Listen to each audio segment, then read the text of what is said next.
I'm going to show you the very best thing about this new Volkswagen Golf GTI Mark 8.5.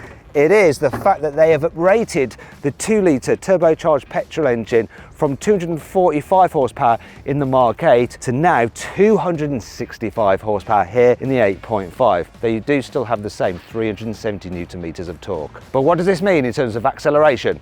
Let's find out. I said it a bit harsh. Let's see how quick this GTI is on the launch. So I'm going to time it from 0 to 60 and over the stunning quarter mile. Left foot on the brake, draw the throttle.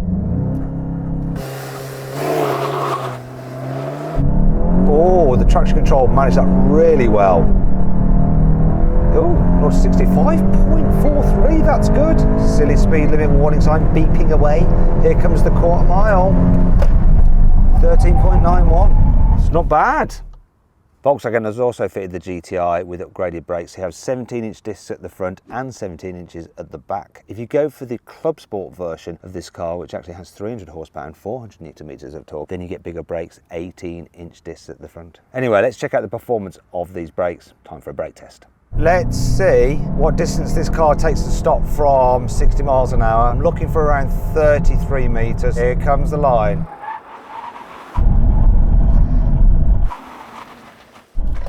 That was 2-foot braking. What did we get? 33 meters, bang on. I'm happy with that. The GTI's upgraded suspension over the standard Golf, so you've got uprated springs and dampers and a low ride height too.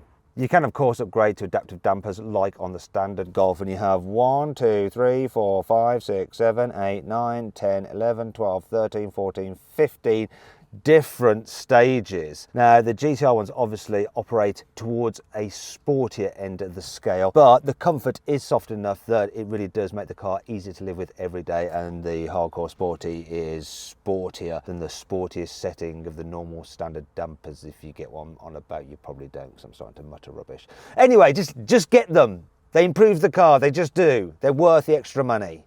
The GTI comes with a front limited slip differential as standard. However, it's electronically controlled, which means you can get the best of both worlds. So when you want it to act like an open diff, it will do that. So you don't have any of the downsides of a normal locking differential. But when you want it to lock up, then it will do that too. So you get maximum traction when exiting turns. The GTI gets Volkswagen's progressive steering as standard.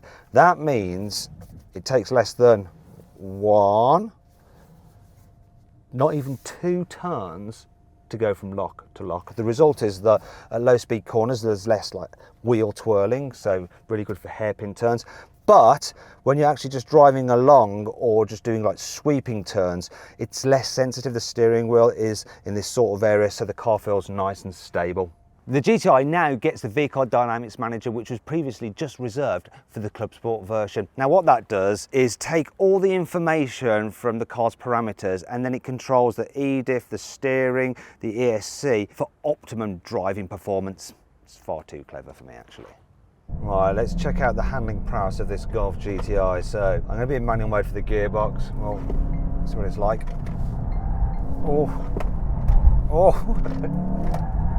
It moves about a bit.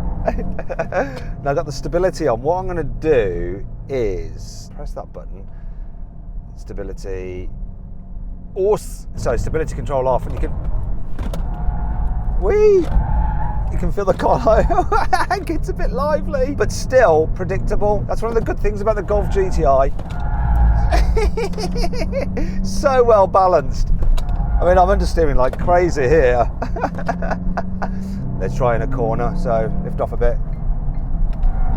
Oh, still a bit understeery. Let's try this one, get the nose in. Oh, it will rotate a bit. This DSG gearbox is fairly quick on the upshift. Can be a little delay on the downs, but hardly at all. It's pretty good for this kind of stuff. And this is how I'd always drive it from having fun, right? I'm never going to put it in automatic mode, even though it's probably actually more effective. Now, one of the things that's impressive is that even though I'm in sports mode and it's set the dampers in their sports setting, it still feels like quite a soft compliant car. It's a good thing. It's also a slight bad thing. You know, for a hot hatch, you do want it to be a little bit more raucous and hardcore. What I'm going to do then is actually go into the mode button, individual, put the damping into fully hard, everything into sport. Don't know what these things mean in German, but sport, regardless, the auto cruise, sport. Okay, I don't know what, okay. No! Put everything into bloody comfort again. Stupid thing. I wish I could speak German. Right, yeah. Don't press that button. It's probably reset or something. There we go. We're fully sport now, and fully sport dampers. Right, let's give it another go. Get off that screen just in case it all goes to toss. Do you know what? I don't think that's made the dampers feel any... You know, it's pretty good, and I do like the steering in this car. But it's still a little bit on the soft side for me. I drove the previous generation, the Mark 8 Club Sport recently, and that, honestly, it just feels a load better. Plenty of understeer, bad driving, get the nose in. Oh, no, I definitely think on a track this is going to be way too soft. On a twisty road, it's fairly compliant. You're going to appreciate some of the soft suspension, but it doesn't have that hard edge feel that you sometimes get with other hot hatches. But then the GTI has always been this middle ground. I'm looking forward to driving the Club Sport because the Mark 8, honestly, how much sharper that feels than this car. It's quite a difference, and I'd definitely go for the Club Sport over this. And really, if I wanted a daily driver with all-round capability, Golf R with its all-wheel drive and more power is just going to do the job. Want to sell your car quickly, easily, and for a fair price? Then head to Carwow to have over 4,000 trusted dealers ready to bid on it in an online auction. First, enter your car's registration to get an instant approximate valuation. Then, if you want to proceed, give us some more details and upload some photos, and we'll help you set a fair reserve price for your car. That's the minimum amount you'd be happy to sell it for. Once you've done that, we'll enter your car into an online auction. When the auction's over, we'll let you know the result, and the dealer with the winning bid will be in touch to arrange easy payment and free collection of your car. 93% of sellers surveyed said they got the price they expected or more through Carwow.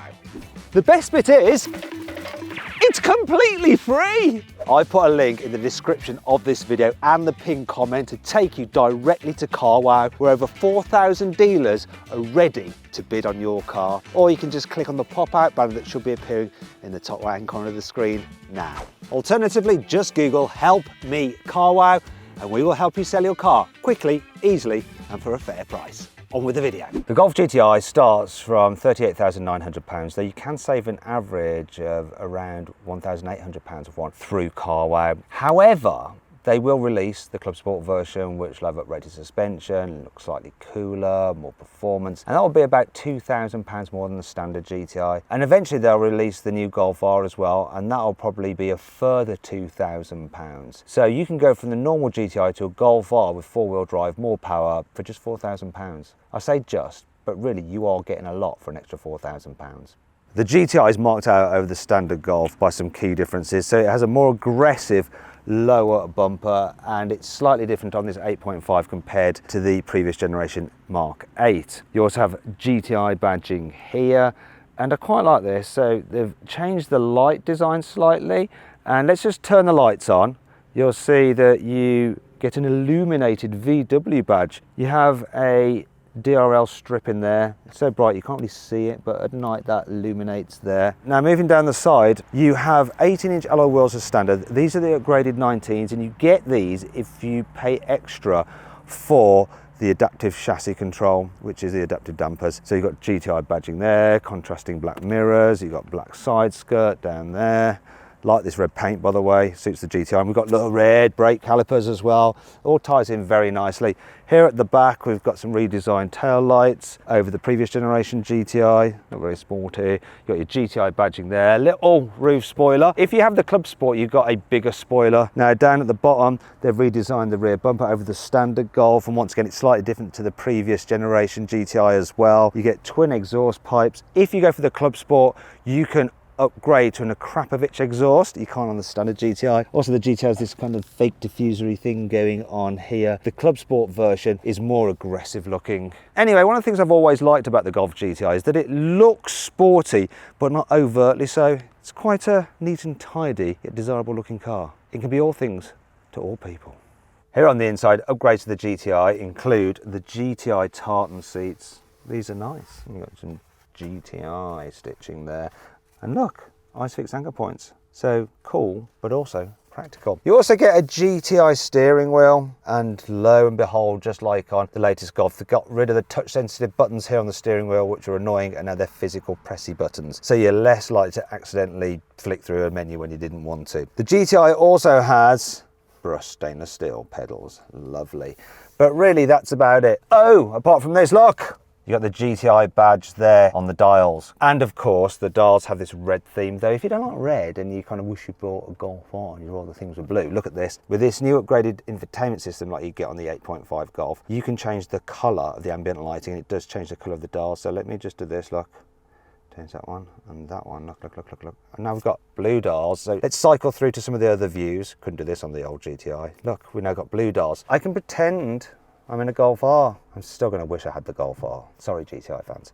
Anyway, back to this new infotainment system. Like I say, it's the same as on the standard Golf, so it's upgraded over the previous one. Less of a hassle. You still have these annoying slider buttons for the climate, and to get into the main climate menu, you have to press this button down here and then do it through the screen. Bit of an arse still, rather have physical buttons, but it's generally a bit easier to use than before and more responsive, though it's still not the fastest in the world. Come on, cart. Yeah, but still, it's not that bad, is it? And that's pretty much it. That's all you need to know. Oh, I forgot this, the red stitching. A little bit of extra red stitching to remind you that you got the GTI. Nice. People in the back also get to enjoy some GTI-ness. So look, there's tartan seats back here as well. Now, headroom is pretty good. However, knee room is a little bit on the tight side. However, this is still practical enough for a performance car. It's the same story with the boot. So 374 litre space, which is towards the smaller end of these kind of hatchbacks, but it's a nice square useful shape. Though the GTI's boot is 7 litres less than the standard cars, and I think it's because of this here. That appears to be some form of like bass speaker for the sound system. Anyway, that brings me to 5 annoying things about the Golf GTI. These wide back GTI sport seats do impair the vision for people in the rear, so it's a bit hard to look out the front window, and that can make you feel a bit car sick. I'm speaking from experience. The Golf GTI has a sports exhaust. Rev it up. One more. Okay. So it does sound better than a standard, you know, everyday Golf's exhaust. Now that was it in comfort mode. Put it into sports. Right, that should make it a bit louder. So rev it up now. Oh, that sounds a lot better. The problem is though, the soft limiter. Rev it up. So how much better would that sound if you could rev it all the way? Also, it's a bit of a shame that with the standard Golf, you can't pay extra for the Akrapovic exhaust, because that sounds even better. You can only get it on that Club Sport.